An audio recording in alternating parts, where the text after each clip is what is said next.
5.2, Superintendent's report. So board, I have several items for you tonight under Superintendent report. The first thing I want to do is draw to your attention a question. When I was hired as superintendent, why was I the fourth superintendent in 4 years? Not for answering. I just want you to think about it. In my interview, and Warren and Mike, you'll remember this piece, as I'm sure you'll remember, I asked at the end of your term serving on the Brush Board of Education, what do you want to be known for? What would be your lasting legacy? And I remember those conversations with you all in my interview and your focus on kids and really making it better in our district. My decision to accept the position was based upon your drive at the time of saying I want to make it better for kids. We started this adventure together in 2011 by revising our mission, our vision, and the board started focusing on goals. We've strengthened our work through collaboration and professional learning communities with a focus on increasing research-based instructional practices. We've ramped up our financial transparency and began using zero-based budgeting to align resources to your goals. We've saved taxpayers $1.4 million through the BEST grant, distance learning, juvenile assistance grant, and bond debt refinance. We've overhauled policies and revised human resources and budget practices. Achievement continues to increase across all levels, and we have increased graduation rates for all students. Building safety has increased with keyless entry and cameras, and the Beat Digger Stadium is now handicap accessible. And we have much, much more to celebrate. But I'm going to pause there, and I want to take you back. I want to read from the Katie report for a moment, and it says, the leadership of the district is compromised through the occasional successful efforts of some non-administrative staff or community members who opt to co-op administrative functions. This is accomplished by bringing circular pressure to bear.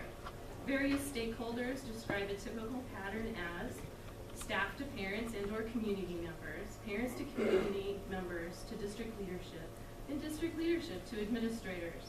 The stakeholders of the district pay a price when this process succeeds.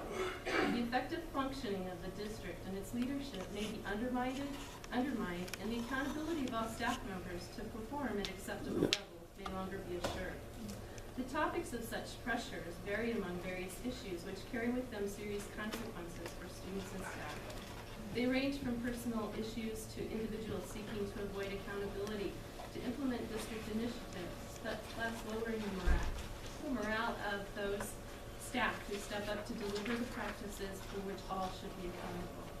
The success of these dysfunctional efforts in influencing district leadership is widely understood as toxic to the climate of the district by various stakeholders. Also questioned by district stakeholders is the continuation of conflict concerning district governance, which detracts from the purpose of the district to focus on staff efforts and energy at high levels of achievement for each student. I'm not sure if you guys would agree, but it sure sounds familiar with what's going on today. And that was written in 2010 by a group of independent outsiders coming in to do an evaluation of the district. I want to hand you guys down a copy so you can have a copy of what I just read. But I also want to bring to your attention several items that I think are worth mentioning. We've had accusations that I falsely placed Tracy on a salary schedule for her. And I want to just direct you guys back to, let me hand you copies of this, and some of it's confidential because it gives other people. But I want to also bring you to the fact that Tracy she was placed on a salary schedule exactly the same as the two people ahead of her. And in fact, one of those people started in the exact same step as what Tracy did. The other thing I want to bring to your attention is if you look at our salary schedules, then in your 2 years prior to Tracy and I even coming, the administrative assistant was included on that, maintenance and mechanic. And then right before Tracy and I started, somehow it was removed, however the comma remained. Something that neither of us would have caught, but we sure have been held accused of putting people on the wrong salary schedule.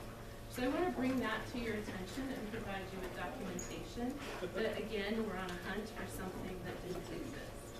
And then I also want to bring to you, on July 14th, 2014, I'd like to give you a copy of the MOU that was established between us and Head Start. Part of this MOU that you'll see, and I'll make can call out the various positions that are funded by TechStar. The first one, budget and finance. This is Denise Trujillo's position. It's completely funded. The district's reimbursed 100% for her position. Tracy Amon, the HR stipend, which is also attached to her for the work that goes above and beyond. If you look at program director, the director of preschool, the district pays for part of that position, and the technology position was expanded under Randy Dalton so that we could actually get that third tech in place. So I wanted to just bring you the documents and say, okay, so Tracy is in the right spot, Tracy is where she's supposed to be, and no one has done something wrong. I'm going to take you to the next document, which is also confidential and marked so because it has to do with our meet and confer process. I'm going to hand you this document, and you guys haven't seen this one yet, some of you, but this is an email where I was accused of lying about an idea that came from principals. And I just want to take this and pass this on down. But I also want to point out to you at the time that this was sent to me, this was hung on my fence at my home, and my husband has nothing to do with this.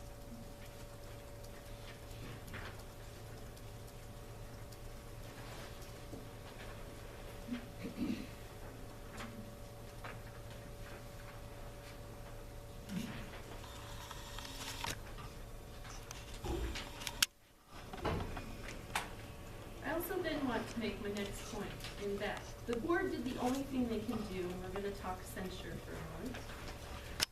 The only thing they can do when a breach of confidentiality and a hostile work environment occurs. Remember, you all signed the confidentiality agreement. We had 2 conversations with an attorney to reiterate the importance. Additionally, the hostile work environment that continues is concerning.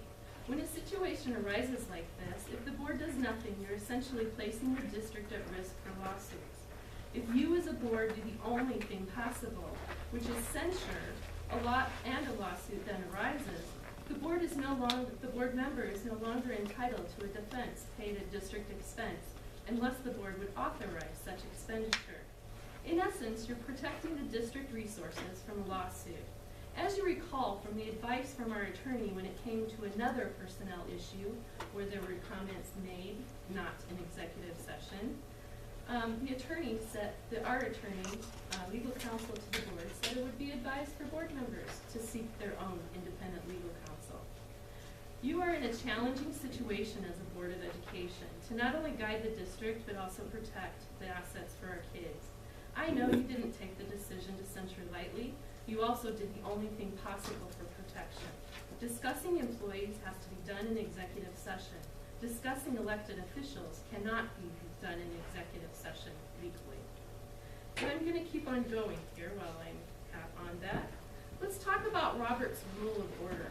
So I'm going to hand this next copy down to you because Robert's rules, as well as executive sessions taken from our own board policy, here you go. And I want to call your attention, and I'll wait for a minute while you get your copy, to look at Robert's rules.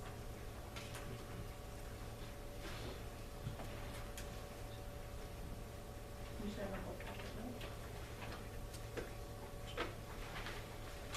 right? Under BEDD, which was reviewed January 7th, 2014, would you look at the second line? It shall be the responsibility of the board president to utilize such rules when appropriate to do so. I want to bring that up. That's our board policy. In executive session, I'd like you to turn to paragraph 6. Discussing, and write the second line right under it, under teacher employment, discussions concerning a member of the board, any elected official, or the appointment of a board member are not considered personnel matters and are therefore not allowed, and you have the state statutes also attached to here for your future reading in executive session.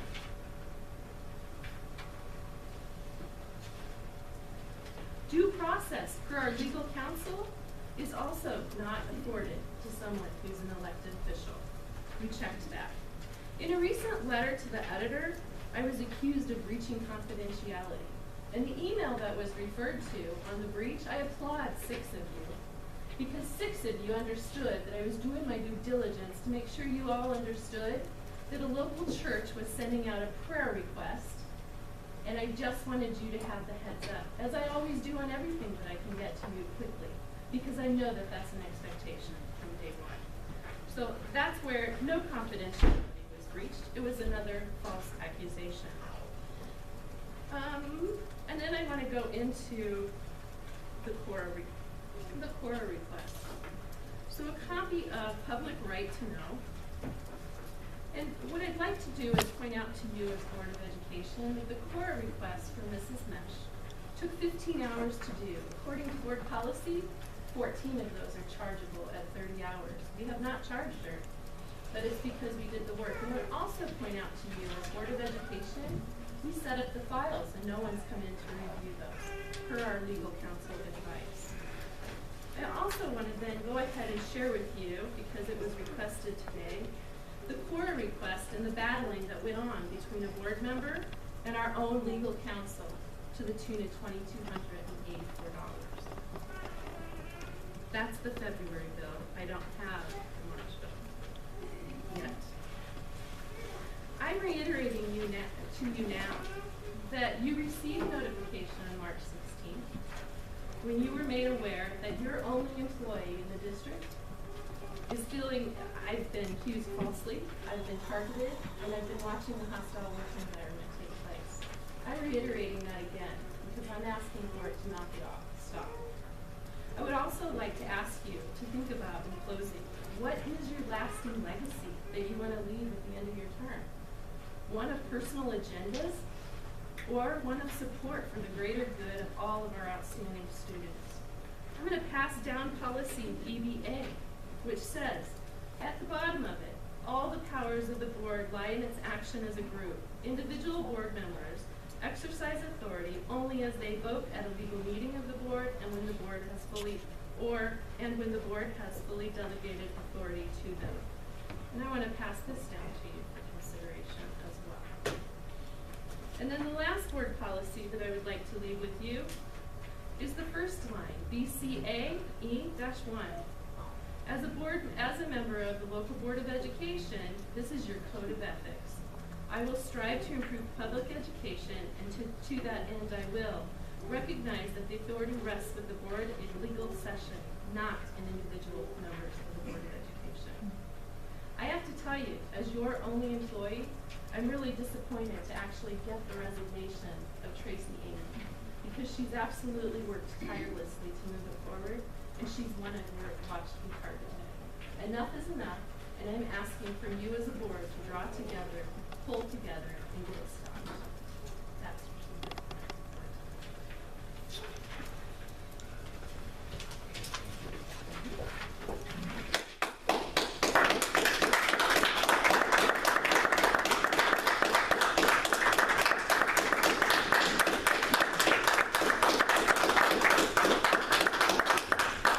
It goes for community members too. It goes for the community.